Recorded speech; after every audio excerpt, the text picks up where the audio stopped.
Welcome back. You're tuned in to ET Now, and thanks for staying with us. Narendra Solanki is just joining us at this hour, Head Fundamental Research Investment Services at Anand Rathi Shares and Stockbrokers.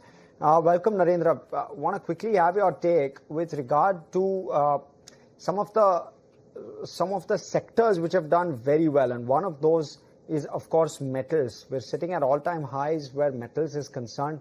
Do you believe that at this point there is enough comfort when it comes to valuation support that some of the metal counters might get, or do you believe that there is still some more upside left in some of these counters? Give us your perspective. Yeah, good afternoon.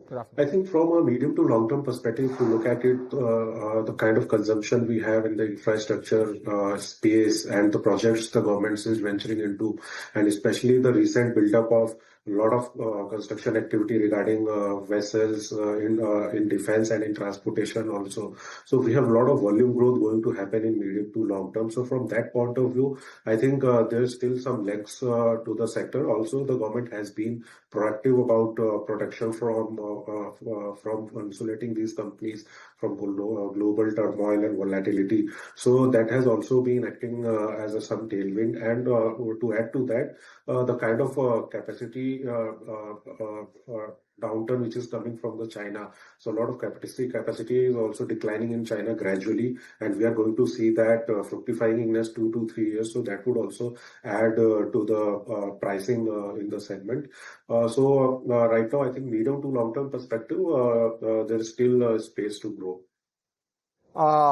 Narendra, if I were to ask you, give us a take with regard to Bharti Airtel in particular, because there aren't too many telecom players anyway. Kunal was positive with regard to a Vodafone. Give us your take on a Bharti as well. Some of those numbers that have trickled through this morning with regard to subscriber. And there's, of course, net subscriber loss where Vodafone is concerned. 3 lakh subscribers lost for viewer perspective. Airtel has gained just about 5 lakh subscribers, so net gain of 5 lakhs, which isn't entirely impressive per se, but it's a decent number. But Jio really the winner here. Give us your take, Narendra. We've seen a stupendous rise in the Airtel stock maybe over the last 2 to 3 years, and it's been a multi-bagger of sorts. What next? Yeah, definitely in telecom space, since it's almost a duopoly kind of a business with Vodafone still struggling with a lot of legacy issues in terms of court cases and penalties and lack of shoring up of capital. So Bharti has been one of our top picks in the space since very long, and we continue to remain positive on the stock with the gradual ramp up in ARPUs, as we have seen how the things have improved from 180 to 190 kind of ARPUs, and now we are hovering well above 200 rupees ARPU and nearly inching up towards 250 kind of a number, and maybe crossing and hovering around 300 in medium term. So I think things are still building up really well for the sector, and as we have also seen, the pricing power is coming back in the sector with a few rounds of price hikes happening, and the players, especially the Bharti Airtel and the Jio, have been key beneficiaries of that. So we continue to remain positive on this stock. Narendra, if I can request you to come in, give us your take with regard to some of these names, especially when we're speaking about a Dabur today.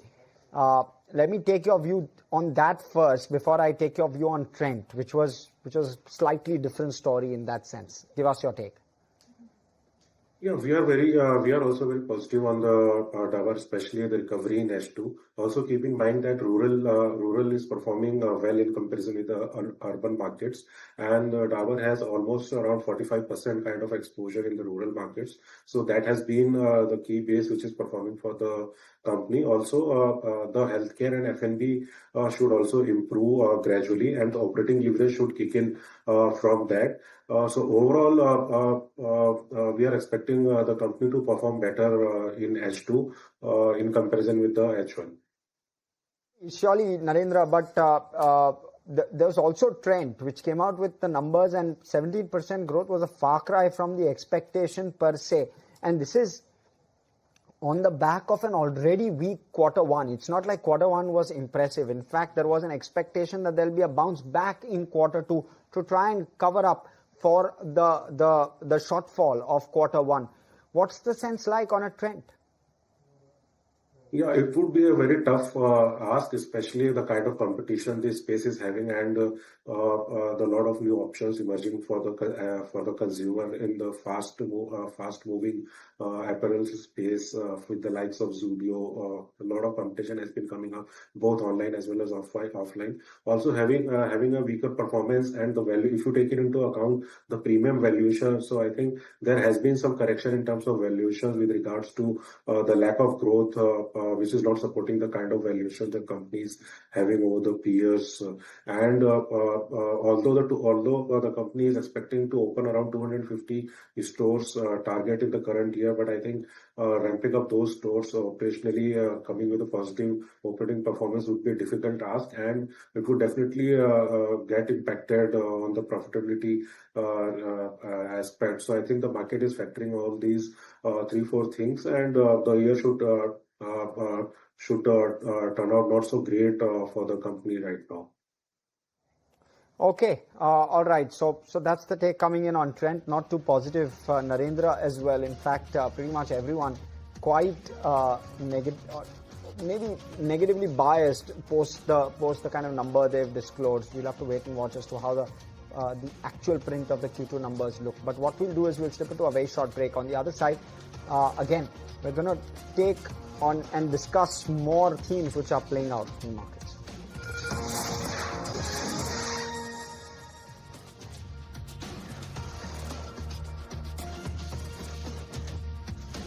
Market closing trades right here from the SBI Live PTNR studios, and Narendra Solanki, of course, still with us. Narendra, the one pocket that one hasn't addressed has been quite the weak link of late, although today some of those stocks are making some sporadic moves, and that's real estate. Wanted to get your sense on whether there are enough fundamental triggers in place for realty to actually move up.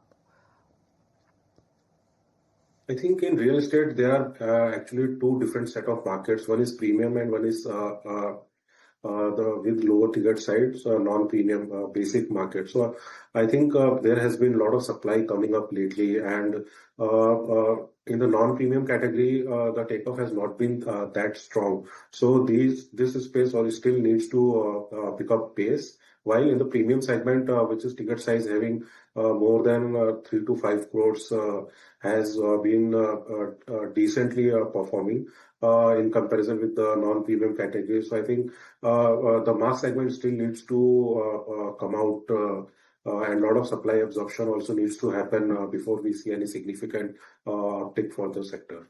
Okay, Narendra, we'll let you go on that note. Thanks as always for taking the time out and joining in today. Investment in securities market are subject to market risk. Read all the disclaimer documents carefully. The above data is from our research report coverage.